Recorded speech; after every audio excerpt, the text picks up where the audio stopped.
স্বাগতম জানাচ্ছি আমি মিজানুর রহমান গুজামিল টিভি নিউজে।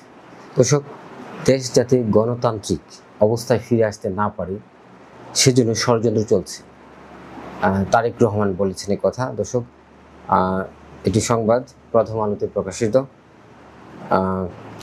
দেশ যাতে গণতান্ত্রিক অবস্থায় ফিরে আসতে না পারে সেজন্য বিভিন্ন জায়গায় ষড়যন্ত্র চলছে বলে মন্তব্য করেছেন তারেক রহমান, বিএনপির ভারপ্রাপ্ত চেয়ারম্যান তারেক রহমান।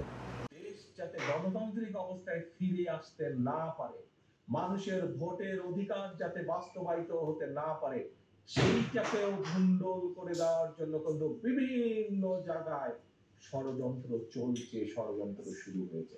সকলকে ঐক্যবদ্ধভাবে কাজ করতে আমরা সকলের মতামতকে সম্মান জানাতে চাই, কিন্তু গত 6 মাস 1 বছর ধরে যারা সংস্কারের কথা বলছেন তাদের বহু আগে আপনি সংস্কারের কথা বলেছেন। 31 দফা বলেন বা এই সংস্কার কর্মসূচি কেন দিয়েছিলাম? কারণ বিএনপির দেশ পরিচালনা করার অভিজ্ঞতা আছে।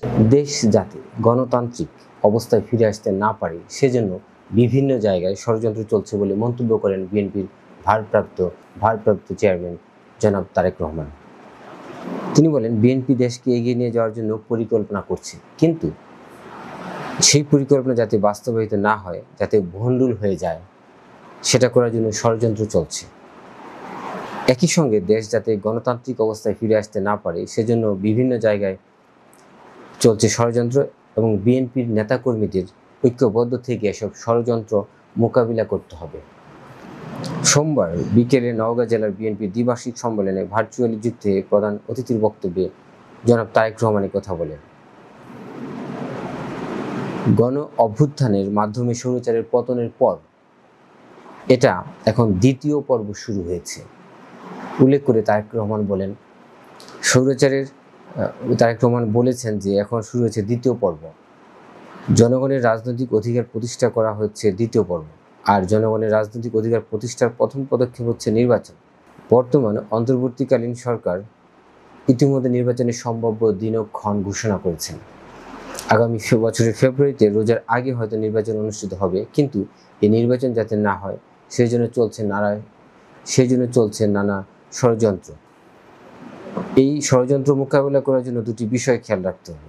একটি হচ্ছে বিএনপির সুসময় চলছে, এই সুসময়ে অনেক ঘুঘু কাছে ভিড়বে। এই সময়ে ঘুঘুদের সম্পর্কে সজাগ থাকতে হবে। আরেকটি হচ্ছে বিএনপির নেতা কর্মীদের ঐক্যবদ্ধ থাকতে হবে। ঐক্যবদ্ধ থেকে সব ষড়যন্ত্র মোকাবেলা করতে হবে।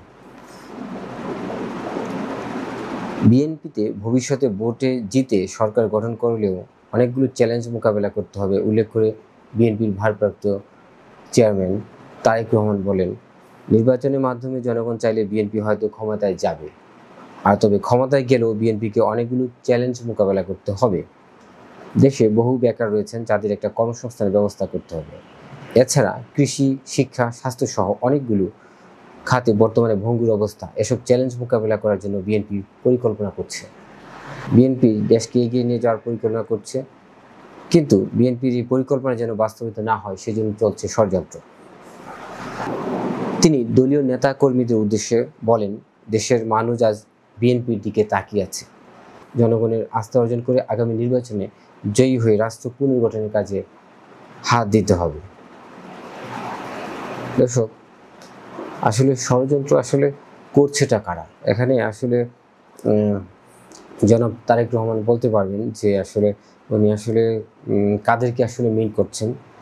এখানে বলছে যে চরম ষড়যন্ত্র চলছে, সব বিষয়েই পুরো দেশে ষড়যন্ত্র করছে। বিএনপির সেই নেতাকর্মীদের এই জন্য ঐক্যবদ্ধ থাকতে বলা হয়েছে, তাদের ঐক্য থেকে এসব ষড়যন্ত্র মোকাবেলা করতে হবে সেই নির্দেশ দিয়েছেন।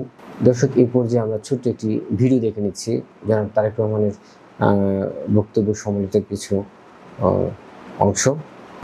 নওগাঁ জেলা বিএনপির ভারপ্রাপ্ত আহ্বায়ক এস.এম. রাজিউল ইসলামের সভাপতিত্বে সম্মেলনের প্রধান বক্তা হিসেবে বক্তব্য দেন বিএনপির স্থায়ী কমিটির সদস্য ইকবাল হাসান মাহমুদ।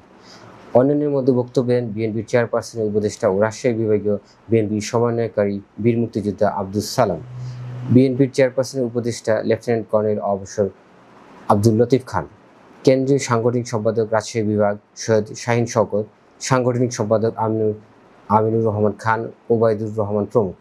সম্মেলন শেষে বিকেল 5:30টার দিকে দ্বিতীয় অধিবেশন কাউন্সিলের মাধ্যমে জেলার শীর্ষ নেতৃত্ব নির্বাচিত করার কথা রয়েছে। দর্শক, এই ছিল এখনকার মতো। আশা করছি আমাদের সাথে থাকবেন। আসসালামু আলাইকুম।